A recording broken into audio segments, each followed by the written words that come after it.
En este ejercicio nos dan unos dígitos, que son esos números. El 1, el 1, el 2, el 2, el 3 y el 3.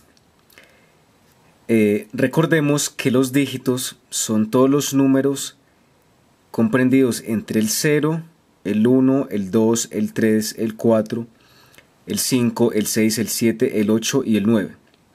O sea, son los números básicos con los que nosotros podemos construir números más grandes. Esos son los dígitos. Y el ejercicio nos pide que construyamos con estos números un número que tenga exactamente 6 dígitos. Es decir, que tenga 6 posiciones. Pero exige algunas condiciones. Nos dice, por ejemplo, que entre los dígitos unos debe haber un espacio, ¿cierto? Entonces significa que si tenemos aquí el número 1 ubicado y aquí el número 1, en este espacio de acá puede ir solamente un número. Y una condición similar aparece cuando tenemos los dígitos 2.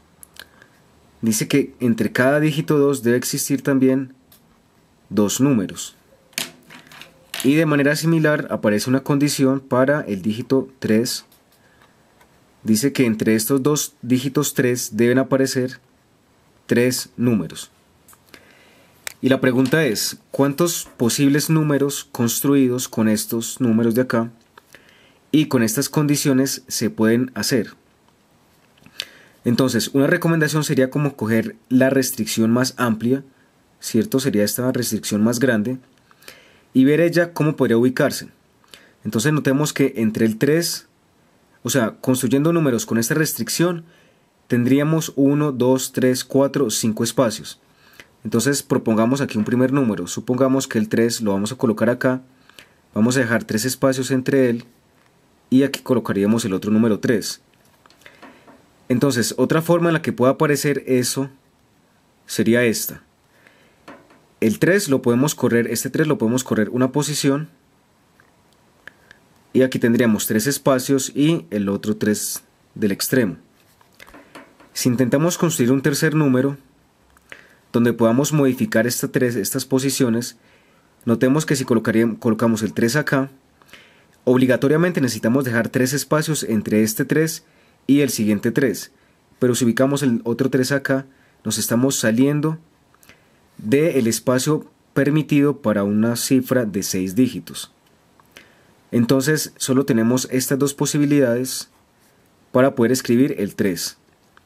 Revisemos entonces cómo nos quedaría organizada los demás números. Por ejemplo el 2 exige que aparezcan 2 posiciones entre él. Entonces un posible arreglo sería, notemos que el 2 requiere que hayan 1, 2, 3, 4 casillas. Entonces aquí tenemos solamente 3 casillas. Podríamos ubicar por ejemplo el 2 acá. Entonces ya tendríamos la condición de que tenemos un número aquí y otro número aquí en medio. Y el siguiente 2 debería estar aquí, obligatoriamente. Y fijémonos que con esta organización así, nos permite además cumplir con esta primera condición, que los números 1 tengan exactamente un número entre ellos. Entonces si ubicamos el número 1 aquí y el 1 aquí, con este arreglo de dígitos estamos garantizando estas 3 condiciones. Y además estamos garantizando que construimos un dígito con 6 de estos números acá propuestos. Miremos si eso mismo lo podemos hacer. Entonces hasta ahora tenemos un solo arreglo posible. Fijémonos si en esta segunda posibilidad es posible generar estas 3 condiciones simultáneamente. Entonces de igual manera, ¿cierto? Teniendo esta como modelo, podemos decir que el 2 lo podemos ubicar en esta posición. Tendríamos un número aquí disponible, este sería el segundo, y aquí debería ir el 2 para cumplir esta condición. Ahora, entre este 2 podríamos ubicar los unos, que no tenemos más espacios para ponerlos, y con esta organización garantizamos que la condición 1 también se está cumpliendo. Entonces finalmente nos damos cuenta que solo tendríamos 2 posibilidades, 2 números posibles para organizar estos 6 dígitos con estas 3 condiciones que nos están exigiendo. Hay que tener presente algo, que la respuesta la pudimos haber simplemente hecho cuando organizamos el número 3, porque ya con él nos está restringiendo el universo de posibilidades a simplemente 2. Pero era para hacer una ilustración completa de cómo realmente caerían todos los números organizados, que hacemos todo el procedimiento.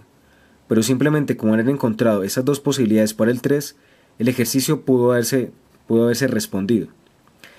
Entonces decimos que tenemos dos posibles números que se pueden escribir. Entonces este número 2 es el que tienen que buscar entre sus opciones de respuesta.